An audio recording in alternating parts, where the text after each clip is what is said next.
The internet is full of some insane car builds. Now, these projects are genuinely sick, and the guys building them are extremely talented. But I can see how they might feel so unobtainable, so out of reach, so impressive that it might discourage the average person from getting into the hobby at all. I mean, where do you start? Cars are meant to be enjoyed, and I think that it's my job to help as many people love cars as possible, myself included. So today we are taking it back to the basics. Meet Norman. You can call him Normie. He is a Mark III Golf that I just bought for $3,000. He's got 300,000 miles on a 2-liter 8-valve, pushing out 120 horsepower. The paint is a little rough, but he's got a good, strong base. My boy's got good bones. I'm going to spend the next 48 hours modifying Normie in totally normal ways. The mods are reasonable, affordable, dare I say, beginner-friendly. Now, to pull off this weekend-long project, I've enlisted the help of 5 friends all across LA to help install 5 essential upgrades. And at the end of this weekend, we are going to have one very sick, very normal, very attainable project car. Okay, upgrade number 1, starting right here in my driveway. A stereo. Now hear me out. Let's say that you've saved up $500. You can't afford wheels yet. You can't afford coilovers that won't fall apart after 6 months. But sometimes just getting started can help keep you motivated and looking forward to the next upgrade. Plus, music and cars go really well together, and you're going to enjoy your car way more if you can play music from your phone. In order to truly enjoy our upgraded stereo, we need to know where we came from.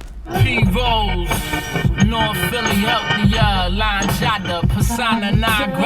Acorn Morocco. All right, I'm giving those speakers a 7 out of 10. Absolutely no bass. Subwoofer has to go in. The speakers sound okay, but lots of speakers sound okay. These look terrible, and it's impossible to put the stock speaker grills back on because these come out too far. So with these new speakers, theoretically, we should be able to put the grills back on. I've bought a new head unit, some speakers, and a subwoofer. It all costs around $500. Redpath is gonna help me install it and should be relatively straightforward because I also got help from another friend, Carl from Studio Incar, across the pond in England, built us this awesome harness. So we're getting help from friends around the world. Let's get it. I feel like it's like 2005 in the Best Buy parking lot in Louisville, Kentucky. Before installing anything electrical on a car, you should always be sure to disconnect the battery so you don't blow a fuse. Our speakers connect using standard Speeed connectors.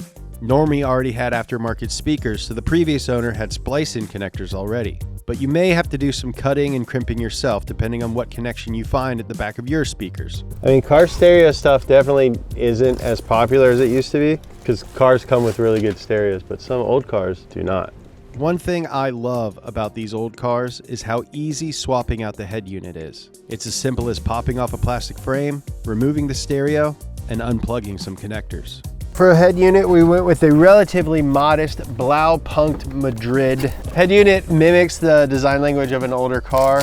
Dude, that looks factory. I think a more period correct aftermarket option would be like an old Alpine unit or one of those silver ones that has dolphins swimming digitally on it.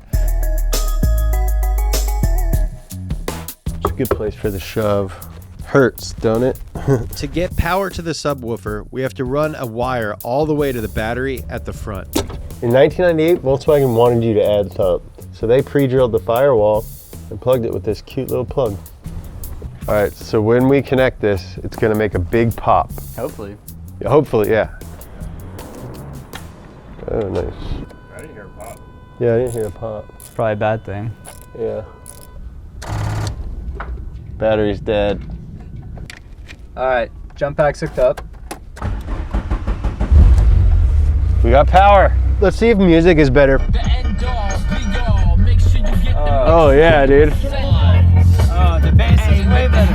I don't know if you can hear that or not. Still not completely satisfied, but still I rain, Yeah, dude, we got show, bro. All right, we have a working stereo and it sounds great. This marks upgrade number 1, new speakers and a head unit. At location number 1, my house, with friend number 1, Zach and Jesse. They're both number 1 to me. There's something perfect about starting here at home on concrete with just a few tools, a couple of friends, a box of parts, and no real plan other than, let's put it together. With the new speakers and subwoofers sounding great, it's time to head down to Long Beach to meet up with our friend Jason Whipple and get Normie a new set of wheels and tires. Nothing transforms your car quite like suspension and a proper set of wheels and tires. This combo completely changes the look and feel of your car, and it can be done in an afternoon. Jason is one of the founders of Rotiform and recently started a new company called Ultraman.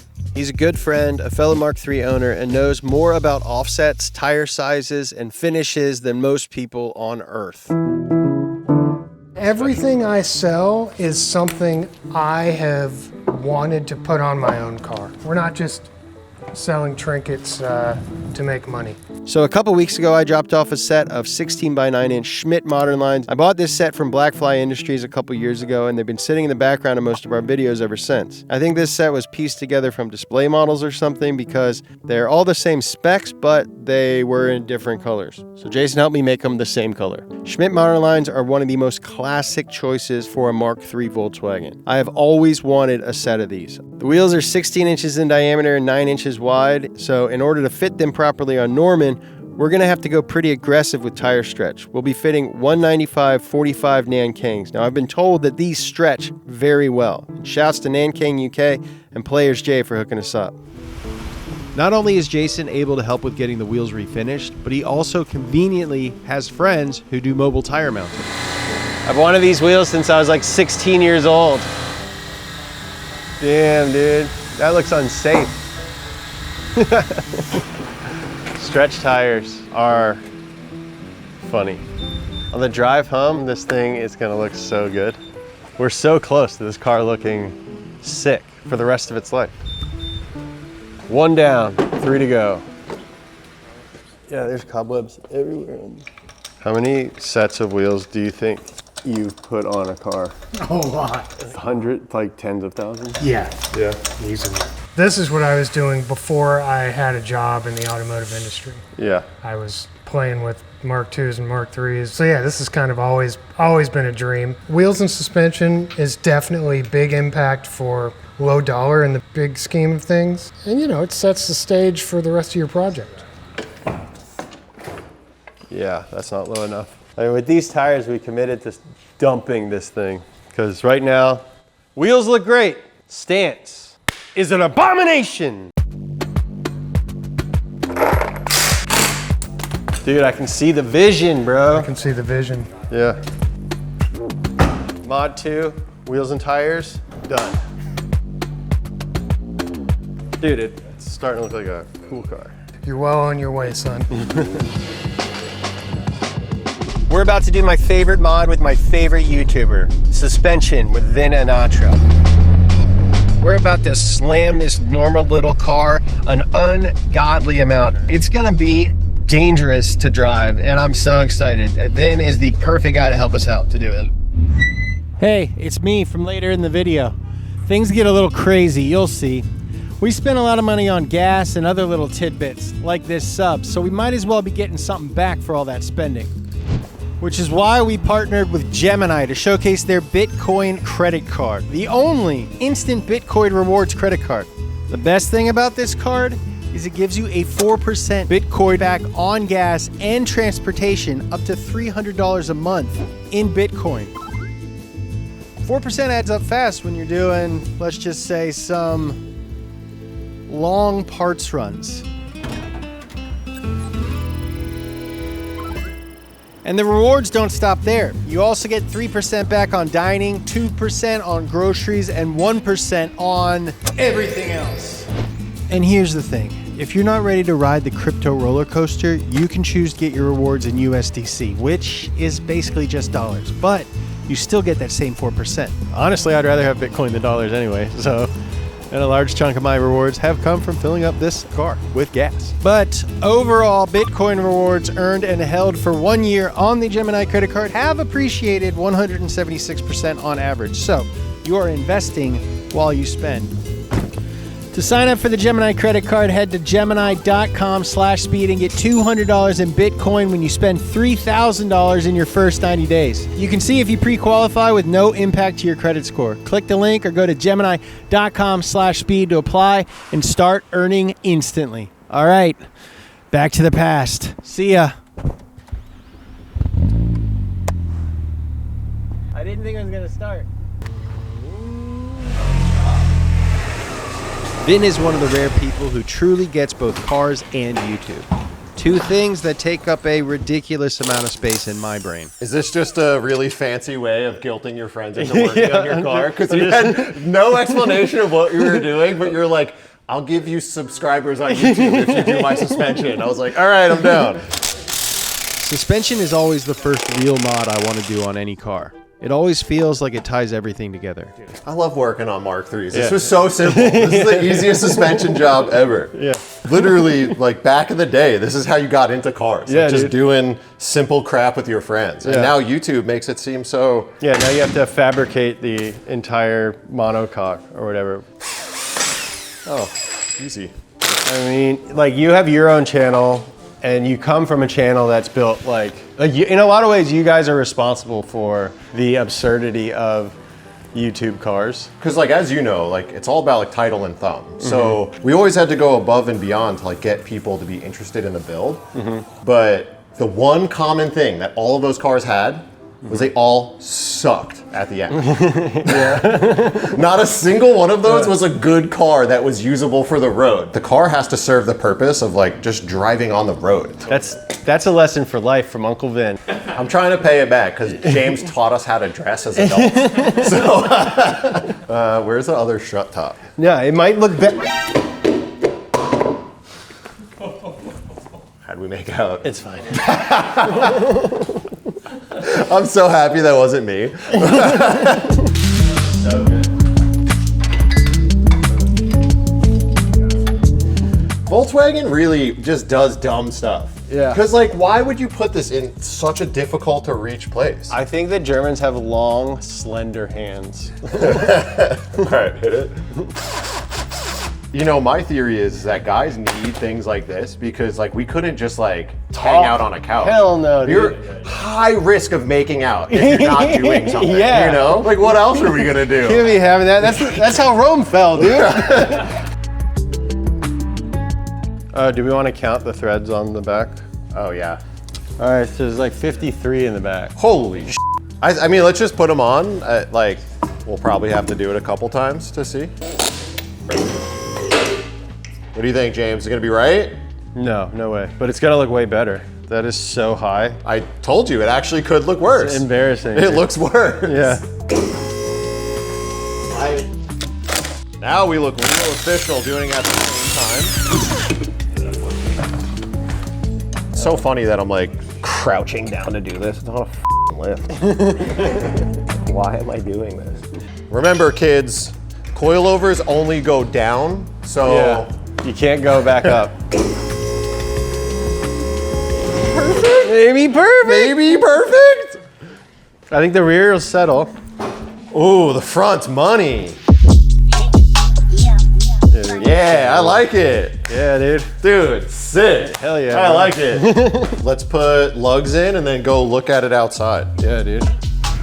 With the ride height just right, we rolled Norman out into the sun. Yeah. He instantly looks more planted, more intentional, not slammed for the sake of Instagram, just confident, like he's standing straight for the first time in years. Oh my god. Hell yeah, dude. So we sick. killed it, dude. There's something magical about finally putting your dream wheels on a project car and getting the ride height just right. It doesn't just make Norman better, it makes him feel more himself. Now he's different, intentionally different. All right, you want to put a sticker on? Slap her on. Yeah. All right, Normie is low. Dude, thank you so much. This is awesome. Oh, it's so strong, see? We made this video because we love old cars, and I know a lot of you guys do too. So in celebration of that, we made this special old cars shirt. It has a cool logo on it, a navy one that's old. Shirt comes in 2 colorways. Get one at speed.co. Wow, what a cool little car. We're back on the road, and this time we've got a decent-sized drive up the 405. The perfect place to torture test some new suspension. Gotta say, I think that my taste in cars is changing a little bit. I'm not having as much fun as I thought I would in this thing. Overall, definitely a more visceral and engaging driving experience. I am paying attention way more than I was before we lowered it. Now that the car is lowered and handling more festively, I do find myself wanting a little bit more noise. So we are on our way to Castro Motorsport right now, where my brother Chris is gonna give Norman a little bit more bark. Unfortunately, just 1 mile from Chris's shop, all of our momentum came to a screeching halt.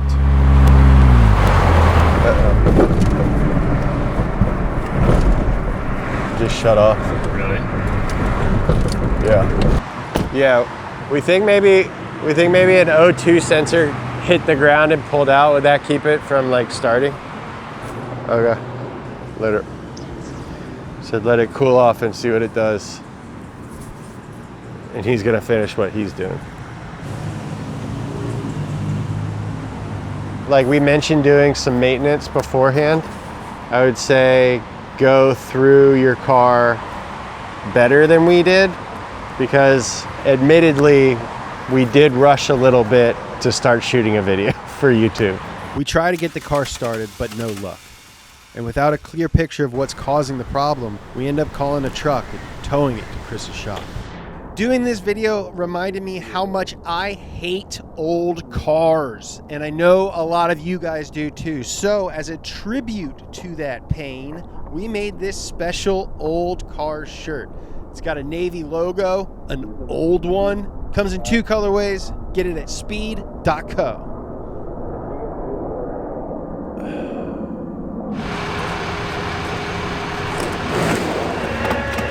The most unfortunate part about this is we're undoing one of the main points on our list of goals. This car is supposed to run. And in my ignorance, I thought that if we didn't touch anything under the hood, we wouldn't run into a single issue. But the YouTube gods are not gonna let me off that easy.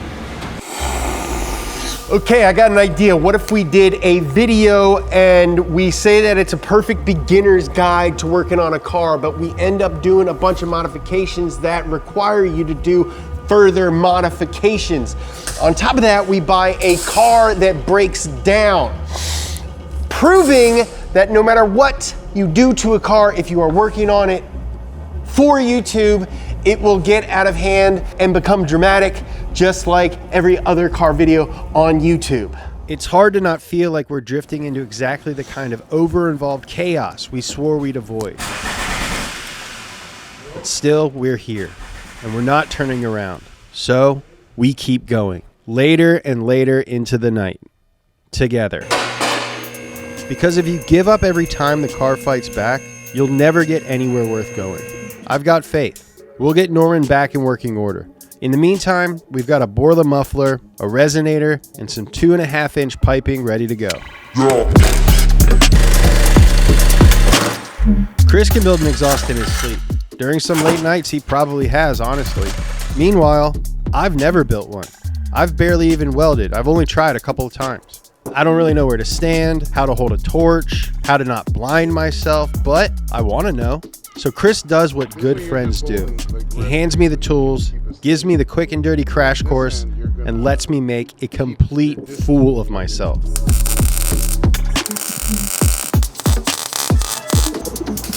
It's humbling, and the welds are very bad, but I'm not embarrassed. I'd only be embarrassed if I didn't try. All right, so at the beginning of this video, I said that all of these modifications can be done in your driveway with basic hand tools, and they can. This obviously is in my driveway, and those aren't basic hand tools. But you can get basically the same result by buying a catback system like the one from Tectonics, which uses the same Borla muffler that we're using. But here's the thing, Chris gets lonely. And he was just saying the other day, you know what guys, I love going to my shop at midnight. And if it weren't for us, I just don't think Chris would ever hang out at the shop past midnight. We could have done this easier. We could have had the foresight to order parts from the internet. But then where would Chris be? At home with his wife and his kids who love him? No, he's got to be here on Saturday night with all of us, cutting stuff up and welding it. Really just doing our friend a favor. So you can order a catback, and that's a totally acceptable solution, but we decided that we would rather hang out with Chris because he's the best.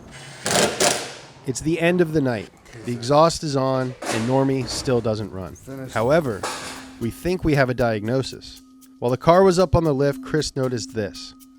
A wire that seemed to have made contact with the road. We think that after we lowered the car, this wire touched the road, which grounded the electrical system and cooked our ECU. What's crazy is Jason noticed this earlier today when we were at his shop. What's that oxygen sensor wire just hanging down there? That's going to be awful close to the ground after your suspension install. And in our haste, we decided to ignore his warning. With this being the most likely diagnosis, we have no choice but to pause the clock until we can find a new ECU. I put out the word to see if we can get a Mark III ECU today. And Miguel and Carlos at Wabbit76 said if we can make it out to Palm Springs, the ECU is ours. So Jesse drives all the way out and all the way back. And we hold our breath until we see, which means we are back in business. All right, exhaust for the first time, hopefully.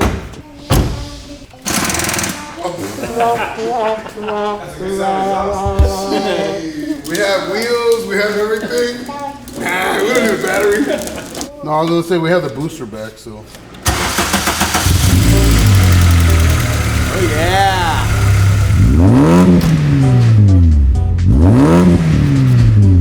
We are back in business. The car runs great, and now it sounds awesome. Chris did an amazing job with the exhaust, as always. Yep.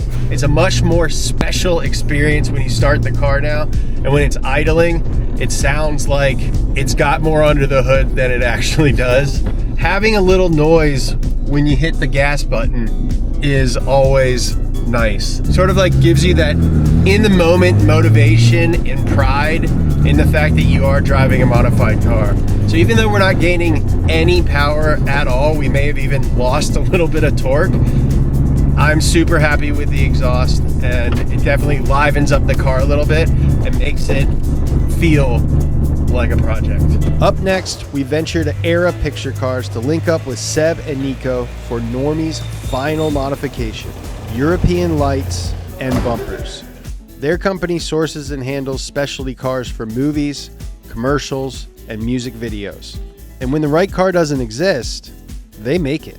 Today they're helping us dial in final details. European bumpers, smoked European headlights, and super rare Hella Magic Color taillights. Nothing crazy, just the right amount of subtle touches to make him feel truly finished. Off, dude. The goal here isn't flash, it's subtle presence. Something that feels just different enough that you notice. Oh, this bumper's so neat with the little diffuser piece at the bottom. Usually, like, especially since all the cars we get are 90s, like fixing the headlights or putting like fresh bulbs and like clear lenses is a big thing, because I feel like that makes a car look pretty old and worn. Dude, this thing is gonna look so good. You have bulbs for this one? I think in recent years, the word normal has become derogatory. Like that meant that you had no edge, no story, nothing to offer. Over into me, bang. But I think in a world where everyone is going crazy, normal is exceptional. This car is exactly that. It's normal. No wild build, no turbo the size of your head, just a clean, old Golf brought back to life by a few friends who cared enough to give up their weekends and turn some bolts. In this video, I'm gonna look like all I do is just fingerboard all Yeah, day. this is with you pretending like you actually work here at Era Picture Cars. Working on cars with friends can be normal too. It doesn't have to be some insane build. Just a couple of guys in a driveway or in a shop late at night will always be fun. It will be frustrating. There will be moments that you're feeling down. It will be more expensive than you anticipated. But it's the kind of thing that builds friendships. And friendships are hard to come by these days. So get out there, start a build. Heck, just change your headlights. Get a friend to help, even if you don't need it. Dude, the front end is sick. With the amber lights and the little spoiler and the smoke stuff. Hell yeah, dude. Thanks, boys. Yes, sir. It's what cars are all about. It's normal. The car is totally transformed. We did 5 simple mods. We hung out with 5 complex friends. Even when the car broke down or when we were welding up exhaust at 4 a.m., I was having a great time hanging out with my boys, which is really what it's all about. I am motivated to keep working on him. I want better brakes. I want a little bit more power. And here's the thing, guys. I love this little guy now. I love Norman. So I'm motivated to do more stuff to him. The slippery slope has begun. Yeah, right, dude. I'm not going down there. I can't take that street because the car's too low.